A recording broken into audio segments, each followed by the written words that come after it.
gió thôi bay.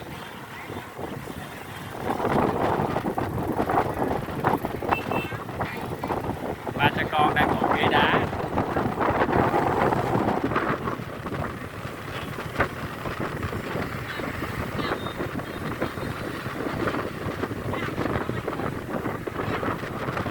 Biển ở phía sau nè, phía sau thôi quá.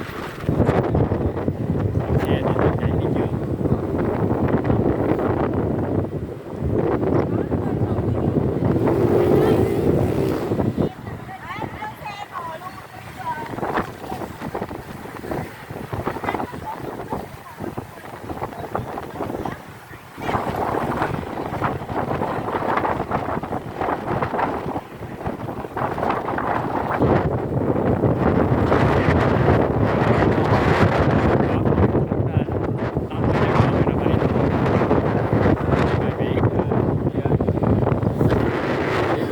Quá không nhìn thấy nhưng mà sóng đánh vô trong nè, sóng đánh vô nè, đó ngoài biển nè.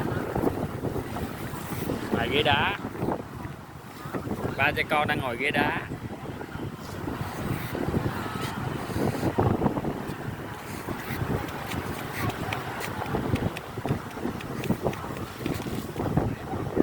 Gió biển, gió biển, gió biển.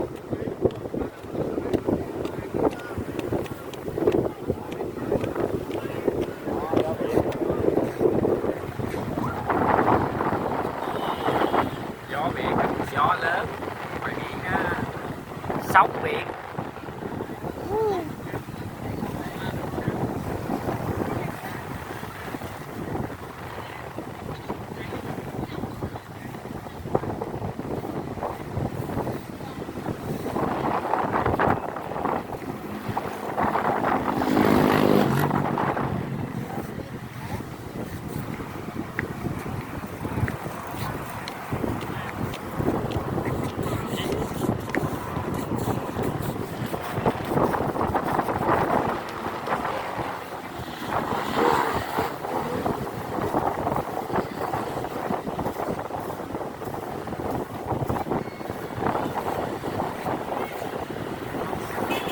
Gió biển về đêm mọi người ơi, gió biển về đêm.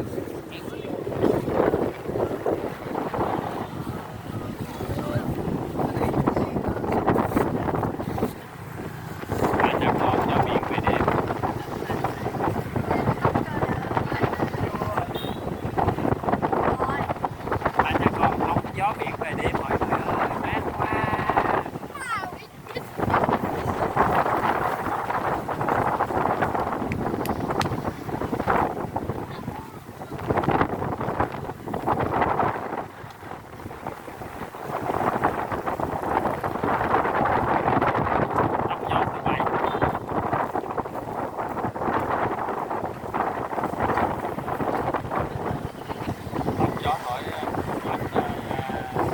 Gió thổi tóc mây.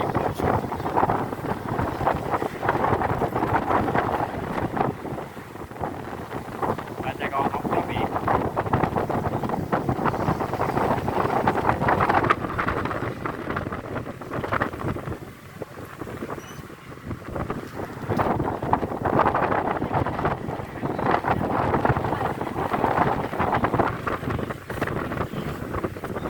Này là ngoài đường.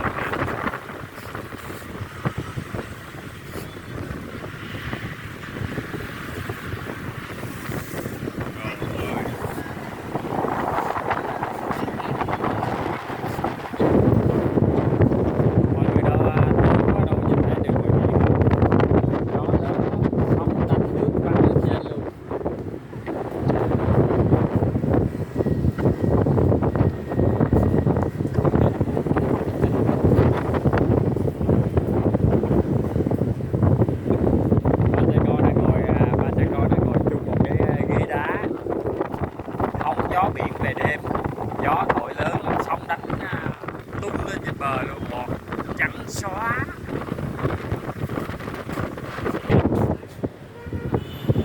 Bọt biển trắng xóa.